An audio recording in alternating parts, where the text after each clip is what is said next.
Hoy vamos a conversar con la ministra de Cultura y Patrimonio, Romina Muñoz, sobre los desafíos y avances que impulsa su gestión. Ministra, bienvenida. ¿Cuáles han sido los principales avances y desafíos en la transferencia de competencias patrimoniales a los GATS municipales? ¿Cree usted que los gobiernos locales están ya en capacidad de proteger y difundir sobre todo nuestro patrimonio con eficiencia? Buenos días, muchísimas gracias por la invitación. Bueno, eso es una gran pregunta y una pregunta que tiene muchas aristas.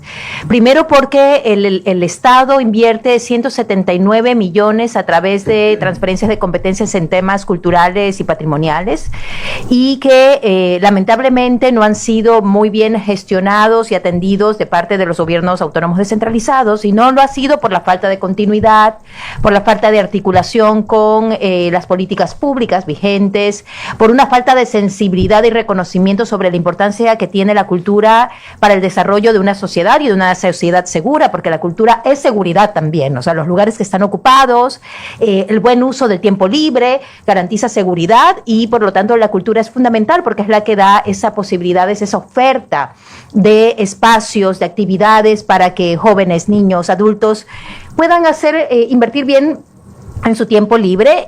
Es la que también dinamiza lugares que a veces están desocupados, y esa falta de visión sobre el poder que tiene la cultura, no como algo accesorio, sino como algo, como tú bien lo comentabas, como algo fundamental, básico, elemental, que para dinamizar otros también mecanismos económicos, para dinamizar el turismo, no ha sido bien visto por muchas autoridades. Nosotros estamos en un trabajo de capacitación, de acercamiento a cada municipio para que entiendan la importancia de la cultura y entiendan que es una cifra clave que nosotros hemos levantado por varios estudios y por otro tema que es nuestra política de fomento a las industrias culturales y creativas, que por cada dólar que inviertes en cultura mínimo se triplican al turismo. O sea, es una inversión rentable.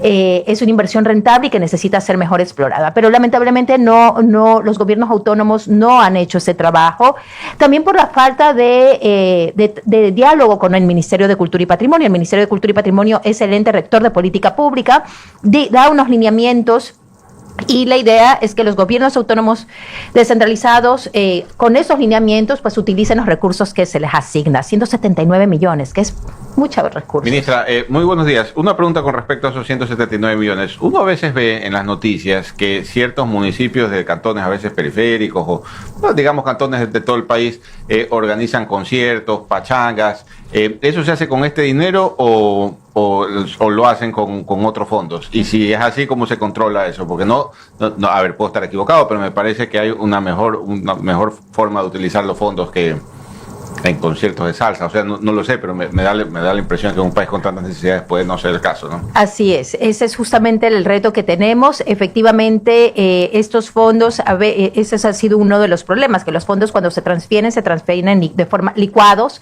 entre todas las transferencias de competencias, y esa también ha sido la excusa para no utilizarlos de manera correcta. El Ministerio de Cultura es un ente que dicta política pública, no es un ente que audita ni que fiscaliza, por lo tanto nosotros no hemos podido tener esa posibilidad, pero sí estamos trabajando con todas las instancias pertinentes para que la gente empiece a reclamar sobre el buen uso de ese fondo y además, sobre todo, abriendo nuestras puertas de trabajo. De hecho, por ejemplo, ayer nosotros estuvimos reunidos con el GAD, con el alcalde de Santo Domingo, porque tiene unos espacios culturales y tiene también unos recursos que él no sabía que tenía, y nosotros le recordamos. Igual hemos hecho, todo esto está oficializado también con una serie de comunicaciones oficiales que nosotros enviamos a cada GAT para que sepan cuánto se les emite por esta transferencia de competencia, y le dábamos un marco de posibilidades para que ellos inviertan. Por ejemplo, invertir en la Casa de la Cultura de Santo Domingo, que era una institución que necesita recursos, es una buena forma para hacer un uso eficiente de ese recurso, y ese es justamente el trabajo que estamos haciendo con cada GAT.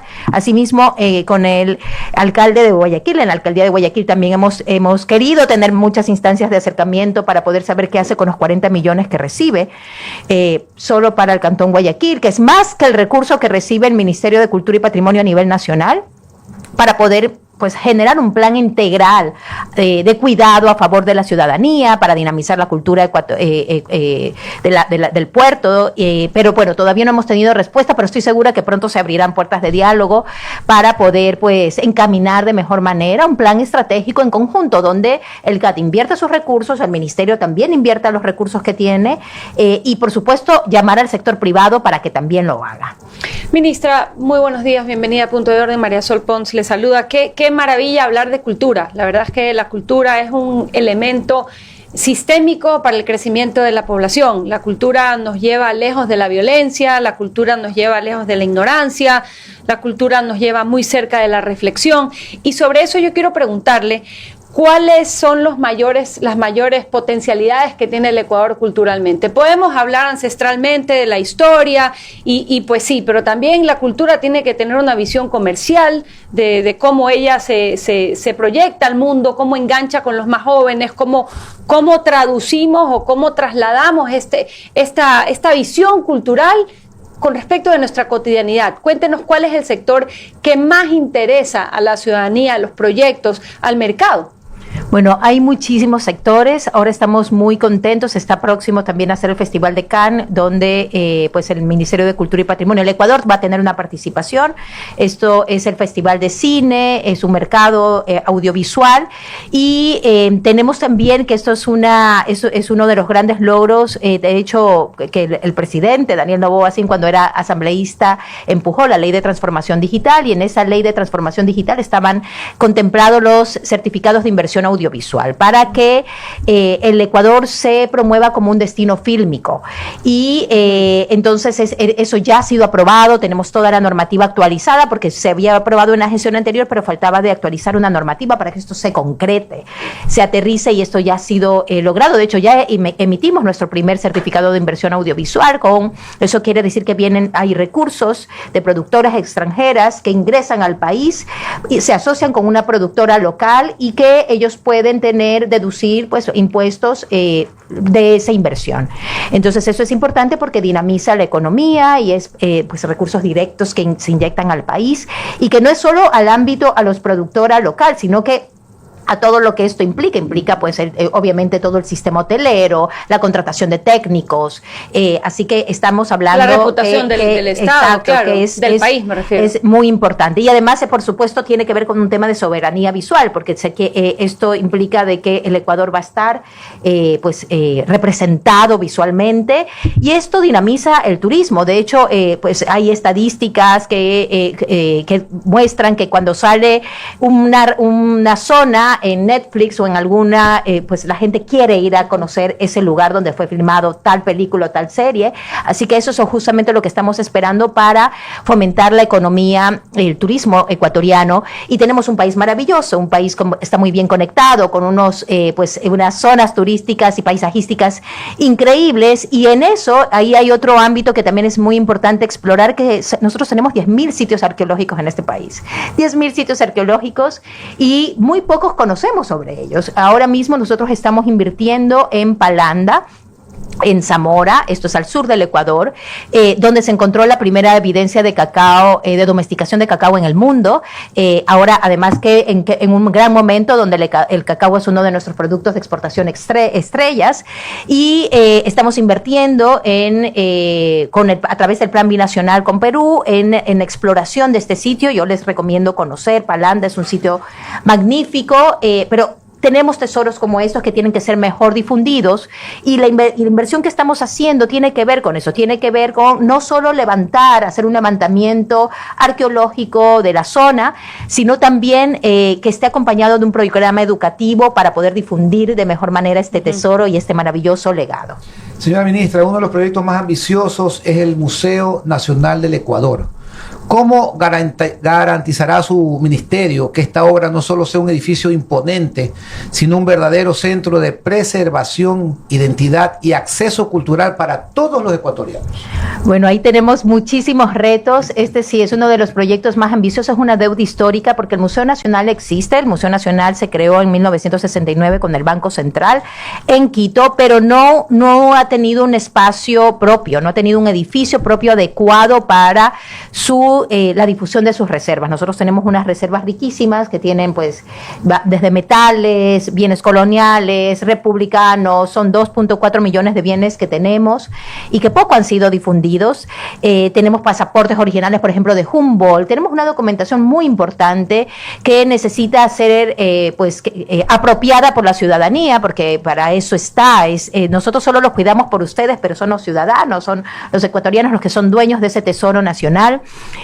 Y tenemos varios proyectos. Primero estamos justamente levantando para que esto sea una alianza público-privada y poder concretar la construcción de este museo, donde estará la parte expositiva y también las reservas, porque actualmente esto está en edificios distintos. Entonces la idea es que ya tengamos un solo complejo que permite un buen funcionamiento. ¿Dónde va a estar ubicado este complejo? Esto está en Eloy, Alparo y República, en una zona muy atractiva cerca del Parque de la Carolina de Guayaquil, de Quito, y tenemos el metro, está ubicado estratégicamente en uno de los lugares que de hecho cuando se hizo la planificación urbana de Quito en los años 40 fue pensado para un equipamiento público. Así que por eso se escogió ese terreno, porque hay toda una dimensión histórica de ese terreno para que se conciba para un equipamiento público a servicio de la ciudadanía, y por eso pensamos, y el presidente pues pensó en este lugar. Pero quiero, y claro, como parte de ese trabajo que hemos estado haciendo para lograr esta APP, que va a ser la primera alianza pública-privada en el ámbito social, y también sacar el concurso de arquitectura, también tenemos un trabajo que llevamos haciéndolo un año, muy invisible, pero que es lo básico para que esto funcione. Hemos invertido en un sistema de gestión de colecciones para poder administrar los bienes de la colección nacional, que estaban registrados, inventariados en matrices de Excel. Cada reserva con un modo de catalogación distinto, y en este momento estamos homologando para tener un sistema integral y saber dónde está cada bien. Eso equivale a tener un corazón sano. Exacto. O sea, el cuerpo está bien, pero si el corazón no funciona, si el inventario, la agrupación de toda la información no está bien articulada, Exacto. Y la idea es que esto tenga una cara pública también, tiene una cara interna que va a ser fundamental para nosotros, pero hay una cara pública que es que tú puedas entrar del país de donde estés, como funciona en cualquier parte del mundo, y puedas decir, bueno, quiero saber cuántas Araceli Gilberts hay en la colección nacional, yo me meto a ver cuántas hay, dónde están, en qué lugares, en qué ciudades están, y quiero saber quién es Araceli Gilbert, y ahí me puedo tener toda la investigación. Y esto es algo fundamental porque esto va a servir no solo para investigadores del arte, sino también para que sea un recurso educativo, y ese es uno de los grandes programas que estamos también teniendo. Nosotros estamos trabajando de forma articulada con el Ministerio de Educación, que pronto está por empezar ya una reforma curricular, donde el Ministerio de Cultura va a ser clave para poder justamente dotar de estos referentes, de esta base identitaria, de esta base histórica, para que el Ministerio de Educación pueda emprender estrategias educativas. De hecho, ayer mismo estuvimos en el Antonio Neumann, este conservatorio que pues abrió sus puertas en 1927-28, y que ha estado también deambulando de un lado al otro en aulas móviles, y que gracias a un trabajo conjunto con entre el Ministerio de Cultura y el Ministerio de Educación, ahora ya este conservatorio pues va a tener un lugar digno para poder desarrollar su oferta cultural, su oferta musical. Que además algo muy importante, ¿no? Porque a veces los ecuatorianos, cuando pensamos en identidad, solamente pensamos en la selección de fútbol, y este es un país que tiene una historia, que tiene tradiciones, que tiene gente muy importante. Usted citaba a una artista, Araceli Gilbert, pero como ella hay miles de escritores y pintores y de todo. Hablando de escritores, el año 2004 veo aquí que fue el año de la lectura y de la oralidad. No sé si nos podría decir un poco cuáles fueron los resultados de este proyecto para que los ecuatorianos leamos más del ministerio. Sí. Nosotros tenemos dos indicadores, uno triste y uno feliz, ¿no? Que inspiró y que motivó la creación de una política pública de fomento a la lectura, la oralidad y acceso al libro, y por eso es que declaramos el 2024 como el año de la lectura. De hecho, fue el mismo presidente que le entregó esta política a los niños, a los jóvenes y a los educadores en una biblioteca comunitaria al sur de Quito, en Chillogallo.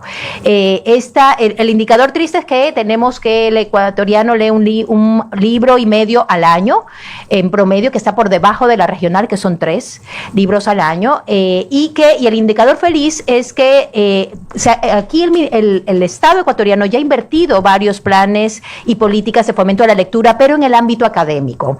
Y haciendo un análisis de los resultados de esa política en el ámbito académico, vimos un indicador que nos llamó la atención y que nos ha impulsado a hacer este trabajo, que los niños quieren leer, pero quieren leer ficción. Quieren leer literatura, quieren leer no textos académicos. Entonces ahí tenemos un potencial de trabajo y ahí es justamente el trabajo del Ministerio. El Ministerio de Cultura y Patrimonio ofrece una oferta educativa que está más allá del ámbito académico, es una oferta educativa no formal, experimental, que justamente lo que ataca o lo que busca cumplir es que los chicos jóvenes todos puedan utilizar bien su tiempo libre, puedan hacer buen uso de su tiempo libre, y por eso creamos esta política de fomento a la lectura. Entonces nosotros tenemos una política que está avalada por el CERLAC, que es el Centro Regional para fomentar la lectura. También tiene el aval de planificación. Ministra, perdón que le interrumpa, ¿y cómo se concreta esta oferta? ¿Cómo se aterriza? ¿Cómo llega esta oferta al lector? Exacto. Esta política tiene ejes de trabajo claves para que los gobiernos autónomos descentralizados y todas las instituciones que tengan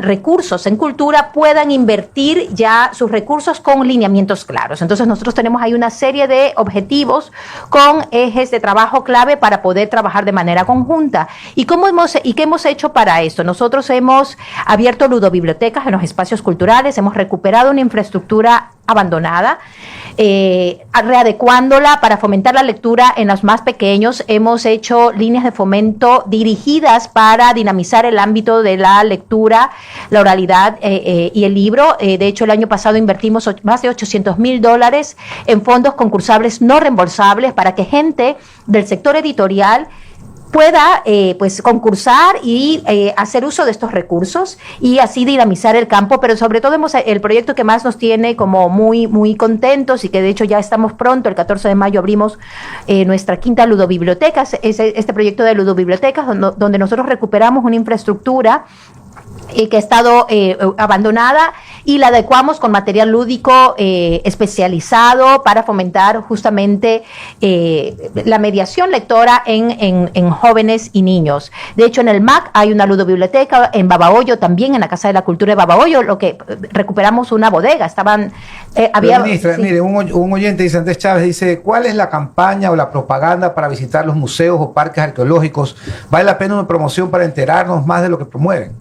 Sí, totalmente. Y bueno, y por eso es tan importante. Sobre todo de los concursos, ministra, porque yo escribo y yo no sabía de ningún concurso. Claro, son $800,000 que se invirtieron este año, son $900,000 que están solo dedicados al ámbito editorial. Al ámbito editorial y de la literatura, de las mediaciones lectoras, de las bibliotecas comunitarias y librerías independientes. Esas son las líneas que tenemos y efectivamente uno de los grandes problemas también ha sido el tema de la difusión. Bueno, nosotros les invitamos a que vean nuestras redes, a que sigan las redes del Ministerio, que sigan las redes también de toda nuestra infraestructura cultural, del MAC, que también tiene ahí todos los proyectos educativos. De hecho, los miércoles tenemos un club de libro. Este club de libro este mes creo que estuvo dedicado a Arnaud, la escritora, y tenemos también el proyecto de ludobibliotecas, que todos los días tenemos vacacionales, tienen actividades para el fomento de la lectura a niños y jóvenes, pero yo creo que es clave también lo que ustedes hacen, justamente que los medios abran sus puertas para hablar sobre temas culturales es fundamental, y ese es justamente el trabajo que tenemos pendiente de hacer en conjunto, que también la ciudadanía se informe por los canales oficiales, que visiten nuestros espacios, es parte del trabajo integral que tenemos que hacer, porque todos somos Estado. La cultura es quizás el único patrimonio que crece cuando se comparte. En tiempos de incertidumbre, apostarle a ella es apostar por el futuro del país. Agradecemos a la ministra Romina Muñoz por compartirnos su visión y sus esfuerzos para que el arte, la memoria y la identidad nacional sean el cimiento sobre el cual podamos construir un Ecuador más justo, diverso y orgulloso de sí mismo. Muchísimas gracias por la invitación.